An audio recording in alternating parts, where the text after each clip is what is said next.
दर्शकों, रामचरितमानस, शिव पुराण, देवी भागवत पुराण, मार्कंडे पुराण तथा श्रीमद् भगवत गीता जी से ये स्पष्ट हो गया कि ब्रह्मा, विष्णु, महेश ये तीनों काल ब्रह्म और देवी दुर्गा के पुत्र हैं, लेकिन आत्मा रूप में सबकी उत्पत्ति पूर्ण परमात्मा से हुई है। देवी दुर्गा और काल की उत्पत्ति भी आत्मा रूप में पूर्ण परमात्मा से ही हुई है।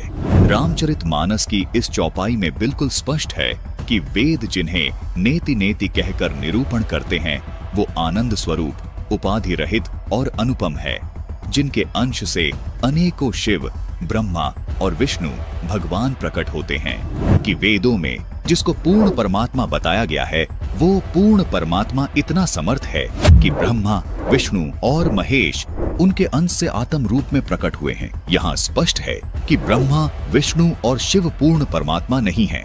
जिसके अंश से ये तीनों देवता उत्पन्न होते हैं वो पूर्ण परमात्मा है। रामचरितमानस में कहा है कि ईश्वर अंश जीव अविनाशी, चेतन अमल सहज सुखरासी, यानी ईश्वर से ही उत्पन्न होने के कारण आत्मा अविनाशी है, यानी आत्मा कभी नहीं मरती।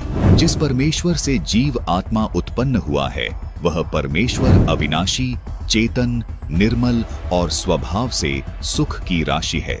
लेकिन सब जीवों के शरीर नाश हो जाते हैं, जिसका समर्थन गीता अध्याय 15 श्लोक 16 भी करता है। आत्मा को अविनाशी इसीलिए कहा गया है क्योंकि आत्मा रूप में ब्रह्मा, विष्णु, महेश, दुर्गा व क्षर पुरुष यानी गीता ज्ञान दाता तथा सर्व प्राणियों की उत्पत्ति उसी पूर्ण परमात्मा ने की है। इसलिए रामचरितमानस में लिखा है कि अनेकों ब्रह्मा, विष्णु, महेश उस सच्चिदानंद ब्रह्म से आत्मा रूप में उत्पन्न होते हैं। जिस परमात्मा से सभी प्राणी आत्मा रूप में उत्पन्न हुए हैं उस परमात्मा को गीता अध्याय 15 श्लोक 17 में उत्तम पुरुष कहा गया है। उसी परमात्मा को तीनों लोकों में धारण पोषण करने वाला परमात्मा तथा वास्तव में अविनाशी परमेश्वर कहा गया है। गीता अध्याय 4 श्लोक 5 और 9 में तथा गीता जी अध्याय 2 श्लोक 12 में तथा गीता अध्याय 10 श्लोक 2 में गीता ज्ञान दाता यानी क्षर पुरुष ने अपने आप को नाशवान कहा है तथा स्वीकार किया है कि अर्जुन मेरे और तेरे बहुत जन्म हो चुके हैं, उनको तू नहीं जानता, मैं जानता हूँ।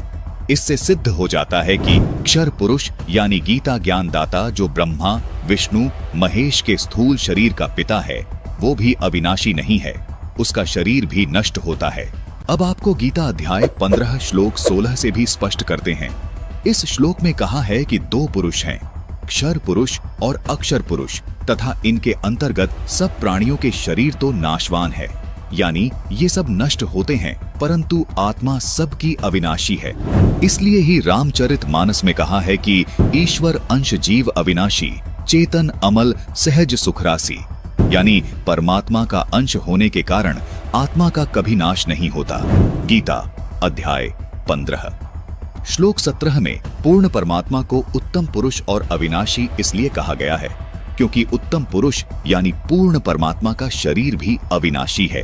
इस उत्तम पुरुष को परमात्मा भी इसलिए कहा गया है क्योंकि ये पूर्ण रूप से अविनाशी है, सब आत्माओं का स्वामी है, जिसका शरीर भी कभी नष्ट नहीं होता।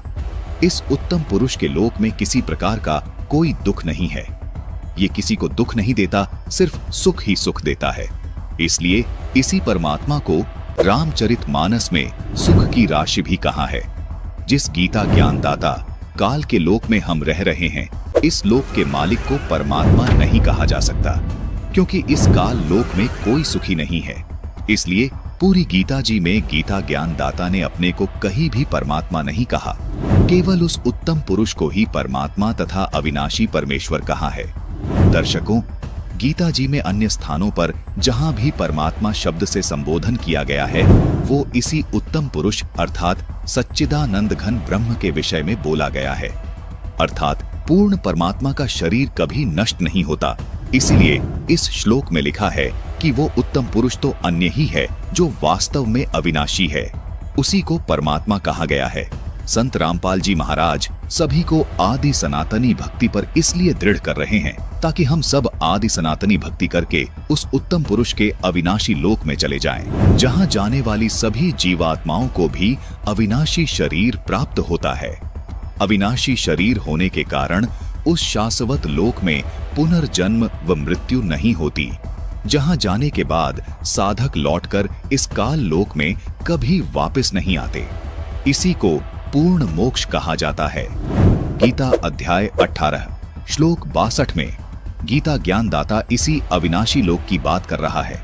यही वो शाश्वत यानी सदा रहने वाला स्थान सतलोक है, जहां जाने के बाद साधक इस संसार में यानी इस क्षर पुरुष गीता ज्ञानदाता जो ब्रह्मा विष्णु महेश के स्थूल शरीर का पिता है, इस ब्रह्म के लोक में लौटकर कभी वापस नहीं आते।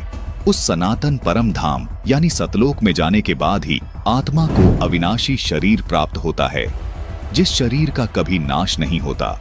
उस परम धाम यानी सतलोक में वृद्ध अवस्था नहीं होती, वहां शरीर सदा ही युवा रहता है। किसी के शरीर की मृत्यु नहीं होती, वहां आत्मा को हमेशा के लिए अमर शरीर प्राप्त होता है। इसी को पूर्ण मोक्ष कहते हैं। क्योंकि गीता ज्ञानदाता ने गीता अध्याय 18 के श्लोक 62 में कहा है कि हे अर्जुन, तू सर्व भाव से उस परमात्मा की शरण में जा। उस परमात्मा की कृपा से तू परम शांति और सनातन परम धाम को प्राप्त होगा। फिर गीता अध्याय 15 के श्लोक 4 में कहा है कि तत्वदर्शी संत से तत्व ज्ञान प्राप्त करने के पश्चात परमेश्वर के उस परम पद की खोज करनी चाहिए, जहां जाने के बाद साधक लौटकर संसार में कभी वापस नहीं आते, अर्थात उनका पूर्ण मोक्ष हो जाता है। दर्शकों, वो सनातन परम धाम यही सतलोक है, जिसको संत रामपाल जी महाराज ने सृष्टि रचना नामक वीडियो में बहुत ही विस्तार से समझाया है। इस वीडियो का लिंक हमने डिस्क्रिप्शन बॉक्स में दे दिया है। जबकि तथाकथित धर्मगुरु इन्हीं तीनों देवताओं को पूर्ण परमात्मा बताकर भक्त समाज को गलत भक्ति बता रहे हैं, बल्कि रामचरितमानस से ये स्पष्ट हुआ कि यह पूर्ण परमात्मा नहीं है।